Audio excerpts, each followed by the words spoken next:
Denison, and that's where we find KTEN's Jocelyn Lockwood, who has been covering this storm throughout the night and today. She's live from southwest of downtown, where there is extensive damage. Jocelyn?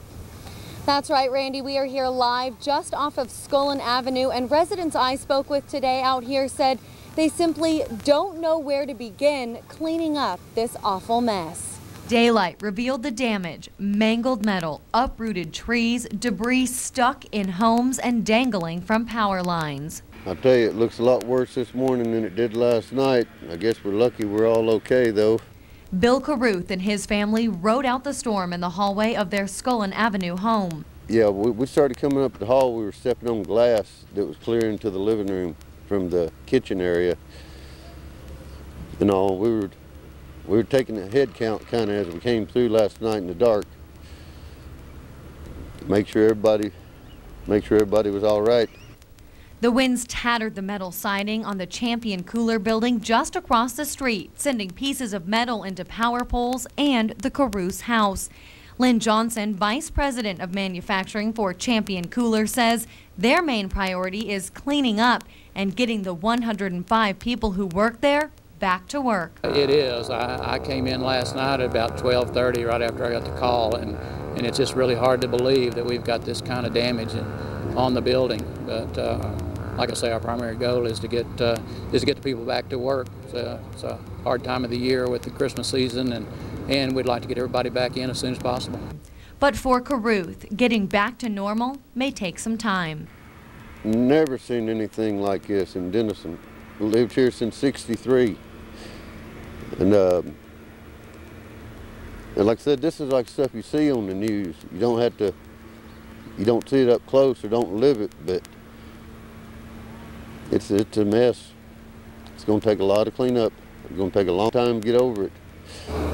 Johnson says they hope to have this plant that they're cleaning up now back up and running within the next week and a half to 2 weeks. But for most families in this neighborhood, it's going to take much longer.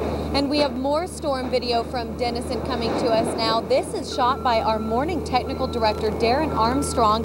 He left the studio for just a few minutes to grab this video for us this morning. The damage you're seeing is on the 700 block of West Bullock. Several houses on the block saw extensive damage. Roofs are gone, several fences are down. Now everyone we spoke with on this street said they're doing okay. They're just trying to figure out how to begin cleaning up this mess. And while Denison saw some of the worst damage, so did Collinsville and South Main.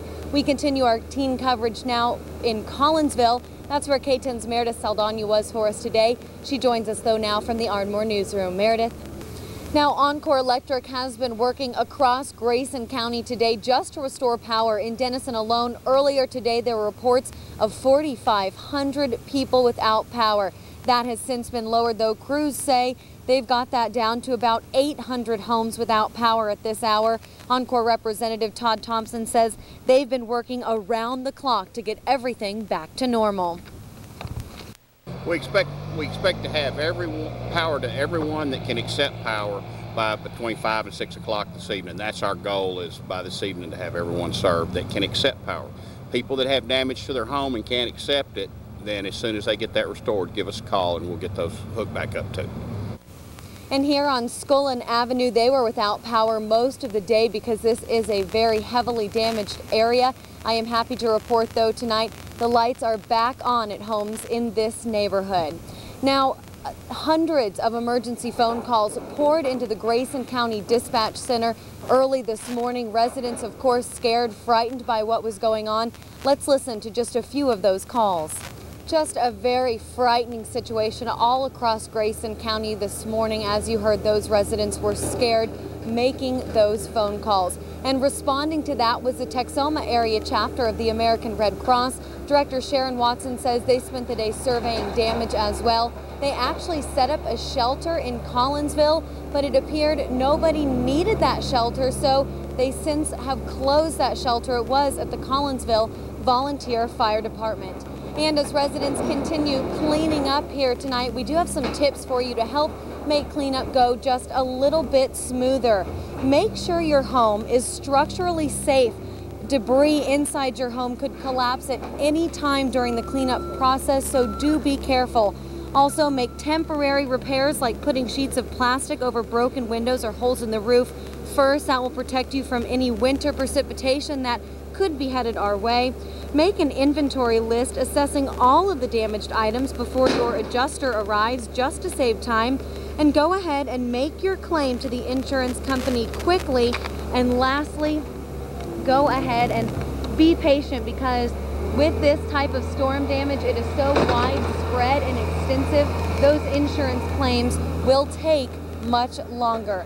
And of course, we're showing you what damage we've seen, but we want to know what's going on in your backyard. This is a great opportunity for you to take part in our newscast. So we do encourage you to shoot video, take cell phone pictures of damage in your neighborhood, of your neighbors' homes, of your homes. Take those pictures or video and email them to us. All you have to do is email them to sendit@k10.com. Remember, if you see it, shoot it and send it, then you may see it on a newscast later in the day. And that's the topic of our web poll question today. We're asking, do you trust the emergency notification system in your area? Now, we're asking this because we did receive reports into the K10 newsroom early this morning of people who were concerned that the sirens did not go off in their town. Now, I talked with Grayson County Judge Drew Bynum about that, and he says the sirens are meant to be an outside warning system. The best way to protect yourself during severe weather is to have a severe weather radio inside your house. That's right, Randy. Residents out here were second guessing today whether this was a tornado or flat straight line winds, and they said it sounded like a tornado, sounded like a freight train when it ripped through this area. In Denison, thousands were without power this morning. In fact, 4,500 to be exact. A number of homes were severely damaged. Oncor worked throughout the day to restore power to most customers, but some, about 800, remain without tonight.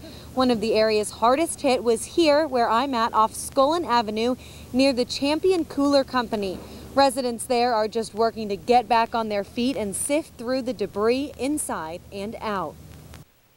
Well, this is going to sound strange, but I was very, very grateful that there were no reports of significant injuries, that we didn't have a loss of life in Grayson County. Grayson County Emergency Director Sarah Summers says she was in constant contact with elected county officials throughout Grayson County this morning, as well as emergency response crews monitoring areas of severe damage. Today, Grayson County Judge Drew Bynum said he'll make sure Grayson County is taken care of. Trust me, I'm the government, and that's probably the last thing that people want to understand and hear.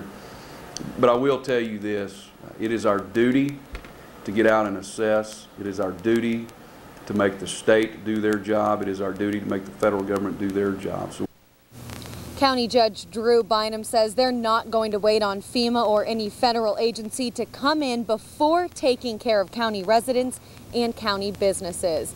Now, the Texoma area chapter of the American Red Cross was throughout Grayson County today, helping some of those families devastated by the severe storms. K10's Meredith Saldana was in Grayson County for us today. She joins us, though, now from the Ardmore newsroom with more. Meredith.